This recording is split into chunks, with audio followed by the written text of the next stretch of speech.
నా కొడుకుని ఈ పరిస్థితుల్లో వదిలి బిజినెస్ పని మీద వెళ్ళటం చాలా బాధగా ఉంది డాక్టర్. వాణ్ణి దగ్గరుండి చూసుకోవాల్సిన నేనే దూరంగా వెళ్ళటం పెయిన్ఫుల్. డాక్టర్, వాడు తొందరగా నడవడానికి కావాల్సిన ఏర్పాట్లన్నీ చేయండి ప్లీజ్. డోంట్ వరీ సార్, తారక్కి తొందరగానే రికవరీ అవుతుంది. మీరు ధైర్యంగా వెళ్ళిరండి. Thank you doctor. కాకపోతే డిశ్చార్జ్ చేశాక మీ అబ్బాయిని కొంచెం జాగ్రత్తగా చూసుకోమని ఇంట్లో వాళ్ళకి చెప్పండి. కంప్లీట్ బెడ్ రెస్ట్ అవసరం. ఎందుకంటే కాళ్ళకి బలమైన దెబ్బలు తగిలాయి. అవి క్యూర్ అవడానికి సమయం పడుతుంది. అలాగే డాక్టర్. మా కోడలు చాలా జాగ్రత్తగా చూసుకుంటుంది. అలాంటి భయమేమీ లేదు. Then no problem, take care.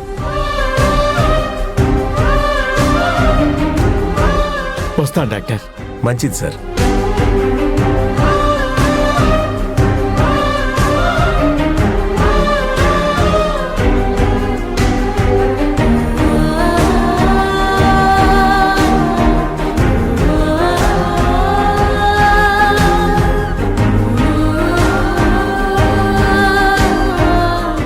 Tarak, ఈ పరిస్థితుల్లో నిన్ను వదిలి వెళ్ళటం ఏమాత్రం ఇష్టం లేదురా. కానీ తప్పని పరిస్థితుల్లో వెళ్లాల్సి వస్తోంది. నీలవేణి నిన్ను దగ్గరుండి జాగ్రత్తగా చూసుకుంటుందన్న నమ్మకం ఉంది. ఈ సమయంలో మీ అమ్మ కూడా నిన్ను కనిపెట్టుకుని ఉంటుంది. ఆ మా ఊళ్ళమ్మ దయ వల్ల నువ్వు ప్రమాదం నుండి బయటపడ్డావు. నేను తిరిగి వచ్చేసరికి నువ్వు నడవగలుగుతావని ఆశిస్తున్నాను. నీకంతా మంచి జరుగుతుంది నాన్న.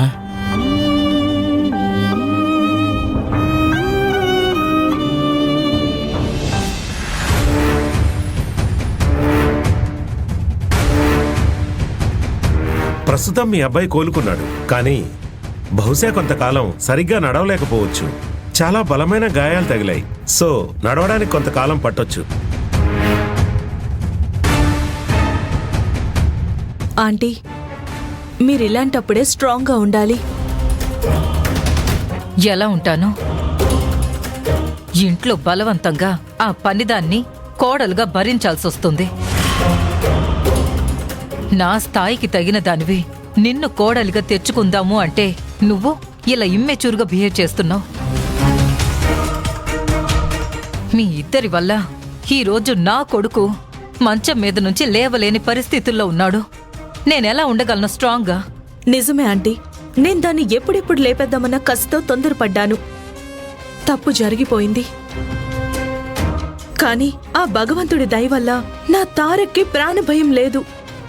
ఎంత డబ్బు ఖర్చైనా తారక్ని తిరిగి మామూలు మనిషిని చేసుకోగలం. అందుకని తారక్ గురించి భయపడకండి. ఆ పని మనిషి గురించి ఆలోచించండి. హే, దాని పేరెత్తకు. అది నా కుటుంబం పాలిట శాపంలా తయారైంది. అది అడుగు పెట్టిన దగ్గర నుంచి నాకు మనశ్శాంతి లేదు. చివరికి నా కొడుకుని, నా భర్తని, ఇద్దరిని తన మాయ మాటలతో కట్టిపడేసింది. దాన్ని ఇంకొక క్షణం కూడా భరించలేను. ఎస్ అండి, ఆ అవసరం ఇకపై లేదు. దాన్ని పూర్తిగా గెంటేయడానికి తగిన సమయం ఇదే. దాన్ని సపోర్ట్ చేస్తున్న తారక్ బెడ్ మీద ఉన్నాడు. అంకుల్ ఢిల్లీకి వెళ్తున్నారు. ఇదే మనకి సరైన టైం. ఏమంటారు?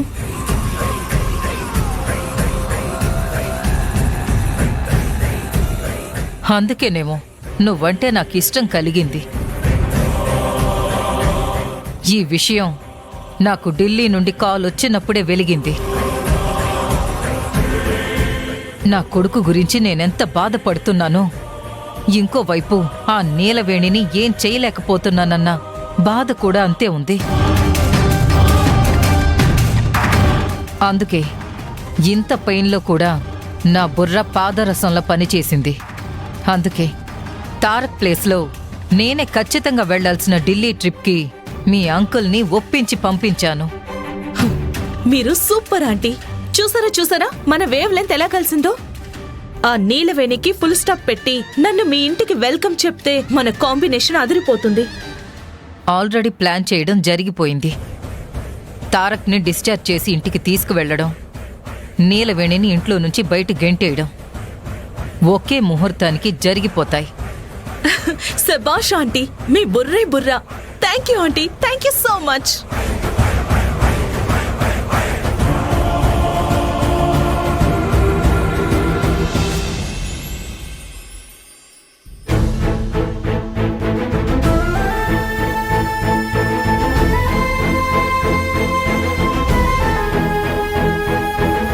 అమ్మా నీలవేణి, తారక్ గురించి ఆలోచిస్తున్నావా? మీ ఇద్దరి బంధం చాలా గట్టిదమ్మా. అదే అడ్డంగా గట్టుకట్టి మరీ వాడి ప్రాణాన్ని రక్షించుంటుంది. తారక్ సార్ని ఏ దేవత రక్షించిందో నాకు తెలియదు, కానీ అసలు శిక్షించడం దేనికి? తారక్ సార్ ఏం తప్పు చేశారని ఆయనకి ఇంత పెద్ద శిక్ష వేయాలి? ఏం నేరం చేశారని ఆయన్ని చావు బతుకుల వరకు తీసుకెళ్ళాలి? కొన్ని మన చేతుల్లో ఉండవు నీలవేణి. పైవాడి రాత ఎలా ఉంటే అలాగే జరుగుతుంది. నేను నమ్మే ఆ మా ఊళ్ళమ్మ తల్లి నాకు ఏనాడు కీడు చేయదని నమ్ముతూ ఉంటాను. నన్నెప్పుడూ కన్నీళ్లు పెట్టకుండా కాచుకుంటూ ఉంటుంది అని నమ్ముతాను. అలాంటిది ఈరోజు తారక్ సరికి ఇంత పెద్ద ఆపద తీసుకొచ్చి నన్ను ఎందుకు కన్నీళ్లు పెట్టిస్తోంది? నాకు ఎందుకు ఇంత బాధ మిగిల్చింది? చూడు నీలవేణి, ఆ భగవంతుడు మనకి అప్పుడప్పుడు కొన్ని పరీక్షలు పెడుతూ ఉంటాడు. జీవితంలో వచ్చే ఎత్తుపల్లాలు అలసిపోకుండా ప్రయాణించటానికి ఈ జీవిత ప్రయాణంలో ఎదురయ్యే సుఖదుఖాలు ఏనాడు ఆగిపోకుండా ముందుకు సాగిపోవటానికి ఆ పరీక్షలు పనికొస్తాయట. ఇప్పుడు మన జీవితంలో కూడా ఆ భగవంతుడు అలాంటి పరీక్షే పెట్టాడు అనుకోవాలి. ఏమో అయ్యగారు, ఆ దేవుడు పెట్టే పరీక్షల వెనక ఎలాంటి ఉద్దేశాలు ఉన్నాయో నాకు తెలియదు, కానీ ఇక్కడ మాత్రం గుండె పగిలిపోయేటంత బాధ మిగులుతోంది. బాధపడకు నీలవేణి, తారక్ ప్రమాదం నుంచి బయటపడ్డట్టే అని డాక్టర్స్ చెప్పారు కదా, త్వరలోనే కోలుకుంటాళ్లే. తారక్ చేయాల్సిన ప్రయాణం వాడికి బదులు తప్పనిసరి పరిస్థితుల్లో నేను చేయాల్సి వస్తోంది. తారక్ని జాగ్రత్తగా చూసుకో నీలవేణి. అలాగే అయ్యగారు. అక్కడ పని ముగించుకొని నేను వెంటనే వచ్చేస్తాను, సరేనా? సరే అయ్యగారు.